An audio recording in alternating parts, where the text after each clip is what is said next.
Students, this is the lecture 8 in C. Now we will see some questions and technicals.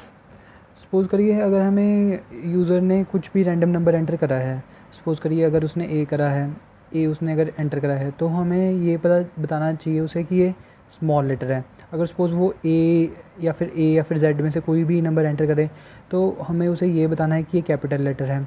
अगर suppose हमें कोई भी और जैसे स्टार इनपुट करे वो, तो हमें क्या आउटपुट देनी है कि कोई स्पेशल करेक्टर है। अगर सपोज़ करे वो कोई नंबर ऐड करे 1 से लेकर 9 तक या फिर 0 भी कर दे तो हमें बताना है कि ये नंबर है। तो अभी हम कैसे करेंगे? अब देखिए यहाँ पर हमने क्या करा है, सबसे पहले एक इंटीजर ए लिया है, करेक्टर CH, जिसमें कि वो वैल्यू डालेगा। जैसे सबसे पहले हमने उसे कहा एंटर द करेक्टर, तो यहाँ पर हमने रिसीव कर रहा है %CH। तो क्या होगा, CH नाम के एक बॉक्स में क्या होगा, स्टोर हो जाएगा जो हमारे यूज़र ने एंटर कराया है कुछ भी करेक्टर। ठीक है, अब यहाँ पर A = CH करा है। अब इसका मतलब क्या है, अब यहाँ पर हमारे पास A क्या है, इंटीजर है, और CH क्या है, हमारे पास कैर है। तो अब ये क्या होगा, वैल्यू असाइन होगी A को। अब ये किस फॉर्म में असाइन होगी, अब क्या होगा, अब हमें पता है कि कोई भी करेक्टर होता है C में तो उसके कॉरस्पॉन्डिंग एक अस्काई वैल्यू होती है, जैसे कि हमने पिछले लेक्चर्स में पढ़ा हुआ है। जैसे कि अगर वो स्मॉल लेटर हो तो उसकी अस्काई वैल्यू क्या होगी, 65 से 90 के बीच में होगी। और अगर वो कैपिटल है, अगर वो कैपिटल लेटर है तो उसकी अस्काई वैल्यू स्टोर होगी 65 से 90 के बीच में। और अगर वो स्मॉल है तो उसकी 97 से लेकर 122 में। ये हम सारा पिछले लेक्चर्स में डिस्कस कर चुके हैं, ठीक है। और अगर 48 से 57 के बीच में होता है तो हमने पढ़ा हुआ है कि ये 0 से 9 तक डिजिट्स को असाइन होती है, ठीक है। यहाँ पर क्या करा है, हमारे पास ए में अब अस्काई वैल्यू स्टोर हो चुकी है। अब इसमें हम इफ एल्स लगा सकते हैं कि अगर ए की वैल्यू 65 से अगर 90 के बीच में है तो क्या हो, प्रिंट हो जाए कैपिटल लेटर, ठीक है, क्योंकि हमें पता है कि कैपिटल लेटर्स की अस्काई वैल्यू 65 से 90 के बीच में होती हैं, ठीक है। एल्स इफ अगर ये स्टेटमेंट फॉल्स हो जाती है तो अगर एक और ये स्टेटमेंट हम देते हैं कि अगर ए हमारा 97 से बड़ा है पर 122 से छोटा है तो ये क्या है, मतलब स्मॉल लेटर है। Else if A is greater than 48 और ए लेस देन 57 है तो इसका मतलब क्या है, डिजिट है ये कोई, कि हमारा ये 0 से 9 के बीच में कोई डिजिट है, ठीक है।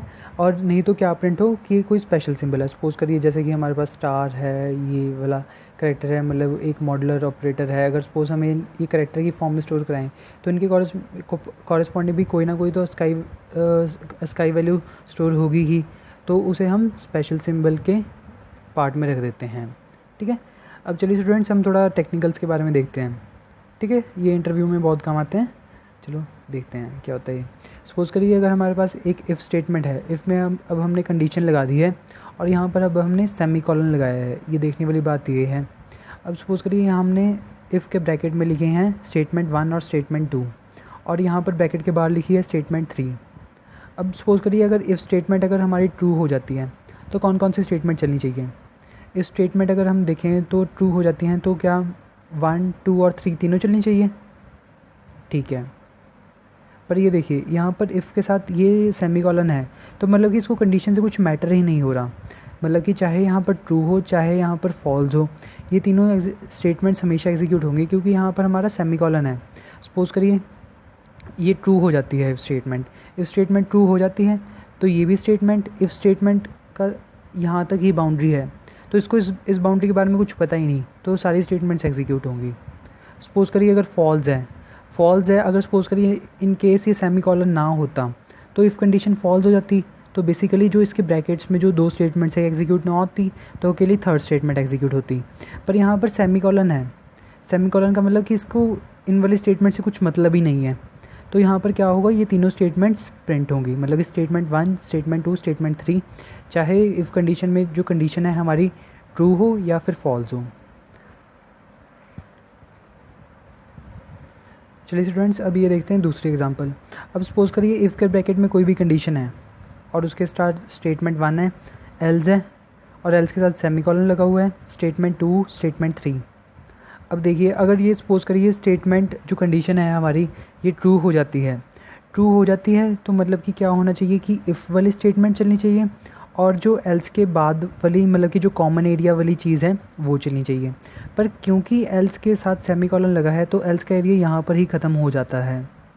तो अगर सपोज़ करिए यहाँ पर ट्रू होगी स्टेटमेंट, ट्रू हुई तो ये स्टेटमेंट चलेगी, उसके बाद ये एल्स पर आया, एल्स पर ये वाली स्टेटमेंट यहाँ पर ही ख़त्म हो गई, तो यहाँ पर 2 भी चलेगा 3 भी चलेगा। अब सपोज़ करिए कि इफ़ की कंडीशन हमारे पास फॉल्स हो जाती है, तो इफ़ की कंडीशन फॉल्स हो जाती है तो ये वाली स्टेटमेंट नहीं चलेगी क्योंकि ये इफ़ के साथ लिंक है, ठीक है। अब एल्स, एल्स पे आए, एल्स का क्या है, कुछ भी स्पेशल बॉक्स नहीं है, तो इसलिए एल्स का वही रहा। अब ये क्या है, हमारा कॉमन रीजन है, तो ये क्या होगा, फॉल्स पर सेकंड और थर्ड स्टेटमेंट एग्जीक्यूट होगी। अब ये देखेगा ये वाली एग्जांपल, सपोज़ करिए इफ़ में कोई कंडीशन है और अगर वो ट्रू हो जाती है, ट्रू हो जाती है मतलब कि ये कंडीशन हमारी सेटिस्फाई हुई, तो क्या होगा, इफ़ वाली स्टेटमेंट चलेंगी और उसके बाद एल्स वाली स्टेटमेंट कोई नहीं चलेंगी, उसके बाद क्या होगी, कॉमन स्टेटमेंट चलेगी, ठीक है। इफ़ ये दोनों स्टेटमेंट सेटिस्फाई हुई तो उसके बाद क्या होगी, फिफ्थ स्टेटमेंट एग्जीक्यूट होगी। अब अगर सपोज़ करिए यहाँ पर हमारी फॉल्स हो जाती है स्टेटमेंट, तो क्या होगा, इफ़ वाली कंडीशंस नहीं एग्जीक्यूट होंगी क्योंकि हमारी क्या है, कंडीशन फॉल्स हो चुकी है। एल्स वाली दोनों स्टेटमेंट एग्जीक्यूट होंगी और ये कॉमन रीजन वाली एग्जीक्यूट होगी, ठीक है। ट्रू है तो 1 2 और 5 और फॉल्स है तो 3 और 4 और 5। अब सपोज़ करिए हम नेक्स्ट एग्जांपल देखते हैं। सपोज़ करिए कि हमने इफ़ लिखा है, साथ में सेमीकोलन, स्टेटमेंट है कोई, और एल्स स्टेटमेंट 2। अब देखिए ये क्या करेगा, अब देखिए इफ़ के साथ हमने सेमीकोलन लगा दिया तो इफ़ का एरिया यहाँ पर ही ख़त्म हो चुका है और हमें ये पता है कि इफ़ अगर एल्स को एग्जिस्ट करना है तो इफ़ मस्ट है उसके लिए, पर इफ़ को अगर हमने यूज़ करना है तो उसके लिए एल्स ज़रूरी नहीं है, ठीक है। अब देखिए यहाँ पर इफ़ का रीजन यहाँ पर ही ख़त्म हो जाता है, तो क्या होगा, अगर सपोज़ करिए कंडीशन ट्रू हो जाती है तो सबसे पहले क्या होगा, स्टेटमेंट ये वाली एग्जीक्यूट होगी। अभी एल्स पर आया, एल्स पर कंपाइलर को पता चलेगा कि इसके कॉरस्पॉन्डिंग कोई इफ़ स्टेटमेंट तो है ही नहीं क्योंकि ये हमने यहाँ पर टर्मिनेट कर दी और इसका बॉक्स ख़त्म हो गया, तो क्या करेगा, एक एरर जनरेट करेगा। अब सपोज़ करिए हम दूसरा केस लेकर चलते हैं।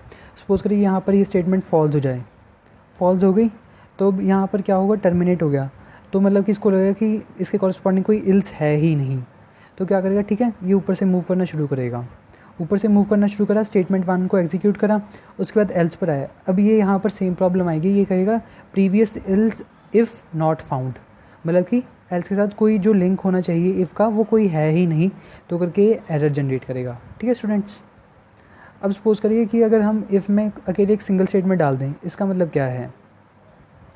अब जैसे कि हमने पहले क्वेश्चंस में देखा है कि अगर 0 के अलावा कोई भी नंबर है तो वो कंडीशन में ट्रू माना जाता है, ठीक है। सपोज़ करिए इफ़ 7 है तो हेलो प्रिंट हो, नहीं तो क्या हो, हाई प्रिंट हो। अब 7 है, 7 क्या है, नॉन ज़ीरो नंबर है, तो क्या होगा, यहाँ पर हेलो प्रिंट होगा, ठीक है। अगर कोई भी नॉन ज़ीरो नंबर है तो उसको कंपाइलर क्या ट्रीट करता है, ट्रू, नहीं तो फॉल्स, ठीक है students. This is enough for this lecture, thank you.